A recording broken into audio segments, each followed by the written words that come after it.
Storytime with Mrs. Daniel, and we are on chapter 5, Back on This Side of the Door. Because the game of hide and seek was still going on, it took Edmund and Lucy some time to find the others. But when at last they were all together, which happened in the long room where the suit of armor was, Lucy burst out, "Peter, Susan, it's all true. Edmund has seen it too. There is a country you can get to through the wardrobe. Edmund and I both got in. We met one another in there in the wood. Go on, Edmund, tell them all about it." "What's this all about, Ed?" said Peter. And now we come to one of the nastiest things in this story. Up to that moment, Edmund had been feeling sick and sulky and annoyed with Lucy for being right, but he hadn't made up his mind what to do. When Peter suddenly asked him the question, he decided all at once to do the meanest and most spiteful thing he could think of. He decided to let Lucy down. "Tell us, Ed," said Susan, and Edmund gave a very superior look as if he were far older than Lucy.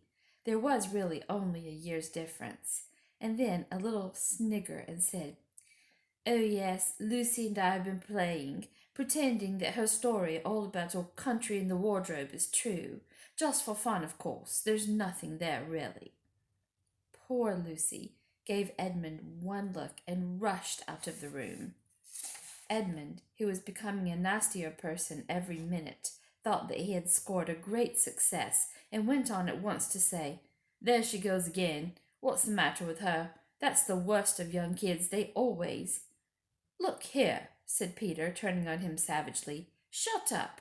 You've been perfectly beastly to Lou ever since she started this nonsense about the wardrobe. Now you go playing games with her about it and setting her off again. I believe you did it simply out of spite." "But it's all nonsense," said Edmund, very taken aback. "Of course it's all nonsense," said Peter. "That's just the point. Lou was perfectly all right when we left home, but since we've been down here she seems to be either going queer in the head or else turning into a most frightful liar. But whichever it is, what good do you think you'll do by jeering and nagging at her one day and encouraging her the next?" I thought, said Edmund, but he couldn't think of anything to say. "You didn't think anything at all," said Peter. "It's just spite. You've always liked being beastly to anyone smaller than yourself. We've seen that at school before now." "Do stop it," said Susan. "It won't make things any better having a row between you two. Let's go find Lucy." It was not surprising that when they found Lucy a good deal later, everyone could see that she had been crying. Nothing they could say to her made any difference. She stuck to her story and said, "I don't care what you think, and I don't care what you say. You can tell the professor, or you can write to mother, or you can do anything you like. I know I've met a fawn in there, and I wish I'd stayed there, and you were all beasts. Beasts!" It was an unpleasant evening. Lucy was miserable, and Edmund was beginning to feel that his plan wasn't working as well as he had expected. The two older ones were really beginning to think that Lucy was out of her mind. They stood in the passage talking about it in whispers long after she had gone to bed. The result was that next morning they decided they would really go and tell the whole thing to the professor. "He'll write to father if he thinks there is really something wrong with Lou," said Peter. "It's getting beyond us." So they went and knocked at the study door, and the professor said, "Come in," and got up and found chairs for them and said he was quite at their disposal. Then he sat listening to them with the tips of his fingers pressed together and never interrupting till they had finished the whole story. After that he said nothing for quite a long time. Then he cleared his throat and said the last thing either of them expected. "How do you know," he asked, "that your sister's story is not true?" "Oh, but—" began Susan, and then stopped. Anyone could see from the old man's face that he was perfectly serious. Then Susan pulled herself together and said, "But Edmund said they had only been pretending." "That is a point," said the professor, "which certainly deserves consideration, very careful consideration. For instance, if you will excuse me for asking the question, does your experience lead you to regard your brother or your sister as the more reliable? I mean, which is the more truthful? That's just the funny thing about it, sir, said Peter. Up till now, I'd have said Lucy every time. And what do you think, my dear? Said the professor, turning to Susan. Well, said Susan, in general, I'd say the same as Peter. But this couldn't be true. All this about the wood and the fawn.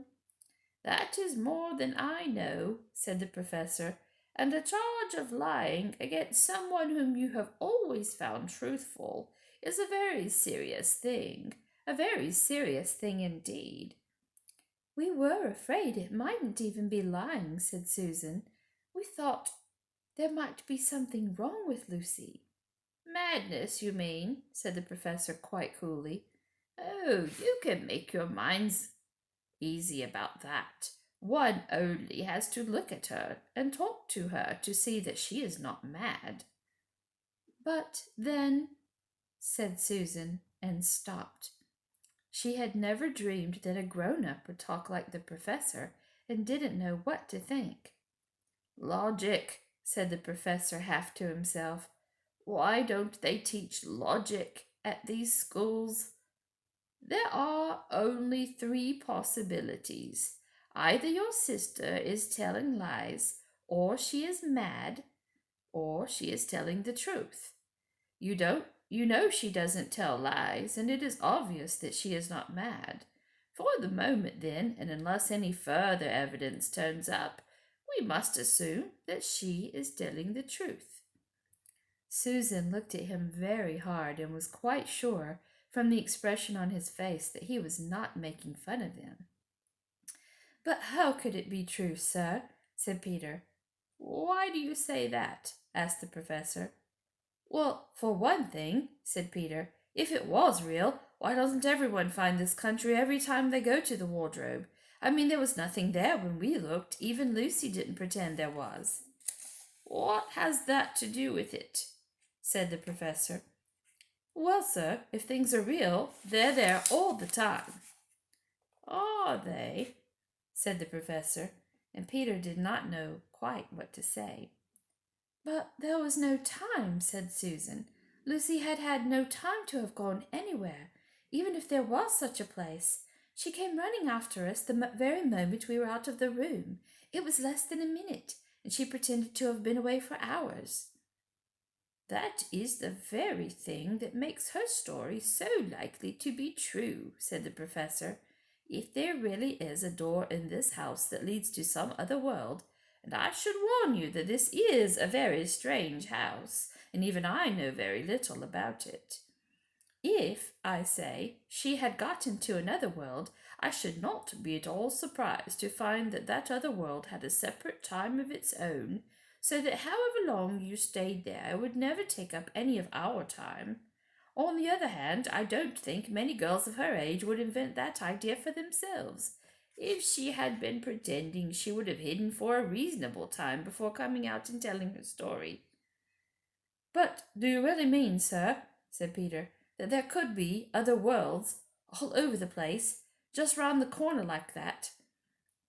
Nothing is more probable, said the professor, taking off his spectacles and beginning to polish them, while he muttered to himself, I wonder what they do teach them at these schools. But what are we to do? Said Susan. She felt that the conversation was beginning to get off the point. My dear young lady, said the professor, suddenly looking up with a very sharp expression at both of them, there is one plan which no one has yet suggested and which is well worth trying. What's that? Said Susan.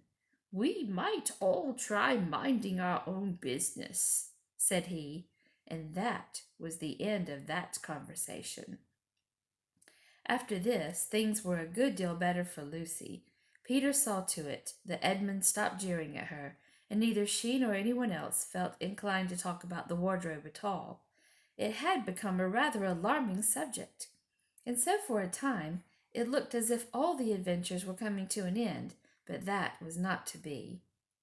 This house of the professor's, which even he knew so little about, was so old and famous that people from all over England used to come and ask permission to see over it. It was the sort of house that is mentioned in guidebooks and even in histories, and well it might be, for all manner of stories were told about it, some of them even stranger than the one I am telling you now. And when parties of sightseers arrived and asked to see the house, the professor always gave them permission, and Mrs. Macready, the housekeeper, showed them around, telling them about the pictures and the armor and the rare books in the library. Mrs. Macready was not fond of children and did not like to be interrupted when she was telling visitors all the things she knew. She had said to Susan and Peter almost on the first morning, along with a good many other instructions, "And please remember, you're to keep out of the way whenever I'm taking a party over the house." "Just as if any of us would want to waste half the morning trailing round with a crowd of strange grown-ups," said Edmund, and the other three thought the same. That was how the adventures began for the second time. A few mornings later, Peter and Edmund were looking at the suit of armor and wondering if they could take it to bits, when the two girls rushed into the room and said, "Look out, here comes the Macready and a whole gang with her." "Sharp's the word," said Peter, and all four made off through the door at the far end of the room. But when they had got out into the green room and beyond it, into the library, they suddenly heard voices ahead of them and realized that Mrs. Macready must be bringing her party of sightseers up the back stairs instead of up the front stairs as they had expected. And after that, whether it was that they lost their heads or that Mrs. Macready was trying to catch them, or that some magic in the house had come to life and was chasing them into Narnia, they seemed to find themselves being followed everywhere until at last Susan said, "Oh, bother those day trippers. Here, let's get into the wardrobe room till they've passed. No one will follow us in there." But the moment they were inside, they heard voices in the passage, and then someone fumbling at the door, and then they saw the handle turning. "Quick," said Peter, "there's nowhere else," and flung open the wardrobe. All four of them bundled inside it and sat there panting in the dark. Peter held the door closed, but did not shut it, for of course he remembered, as every sensible person does, that you should never shut yourself up in a wardrobe. That's the end of that chapter.